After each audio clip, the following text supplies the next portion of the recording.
જાહેર કરવામાં આવ્યું છે, તેની વચ્ચે જ અનેક વિસ્તારો પાણીમાં ગરકાવ બન્યા। ફાટા તળાવ અને ગાંધી બજાર વિસ્તારમાં પાણી ભરાયા।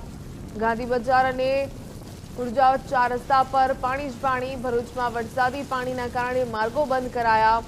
ભરૂચથી ગુજરાત ફર્સ્ટનો ગ્રાઉન્ડ ઝીરો રિપોર્ટ। અનેક વિસ્તારો પાણીમાં ગરકાવ બન્યા છે।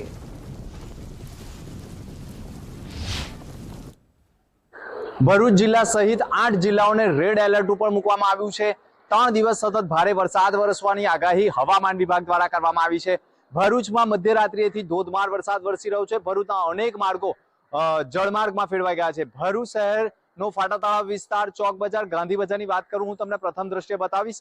ઘૂંટણસમા વરસાદી પાણી ભરાઈ ગયા છે અને સતત વરસાદી પાણી જે વાહનો છે, જે માર્ગ છે, તે વાહન જળમાર્ગમાં ફેરવાઈ ગયા હોય તેવું પ્રથમ દ્રશ્ય દેખાઈ રહ્યું છે।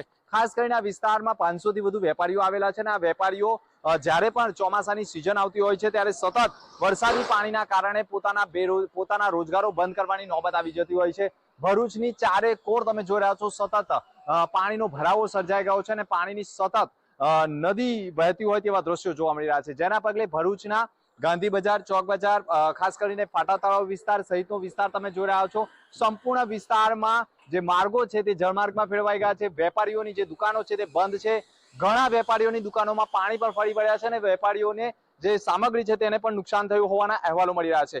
ભરૂચ જિલ્લાની વાત કરવામાં આવે, ભરૂચ શહેરમાં સતત વરસાદ વરસી રહ્યો છે અને વરસાદ વરસવાની આગાહી એટલે કે ખાસ કરીને જે વિભાગ દ્વારા, જે હવામાન વિભાગ દ્વારા વરસાદની આગાહી આપવામાં આવી છે, રેડ એલર્ટ જાહેર કરવામાં આવ્યું છે। ભરૂચ જિલ્લો, દક્ષિણ ગુજરાત, ઉત્તર ગુજરાતમાં સતત વરસાદ વરસશે તેવી આગાહીના પગલે ભરૂચ શહેરમાં સતત મધ્યરાત્રિથી જ વરસાદ વરસી રહ્યો હતો અને વરસાદના કારણે ભરૂચના અનેક વિસ્તારોમાં જળબંબાકારની પરિસ્થિતિનું નિર્માણ થયું છે અને સતત વેપારીઓને મોટું નુકસાન થયું હોવાના અહેવાલો પણ મળી રહ્યા છે। મનોજ ખંભાતા સાથે દિનેશ મકવાણા, ગુજરાત।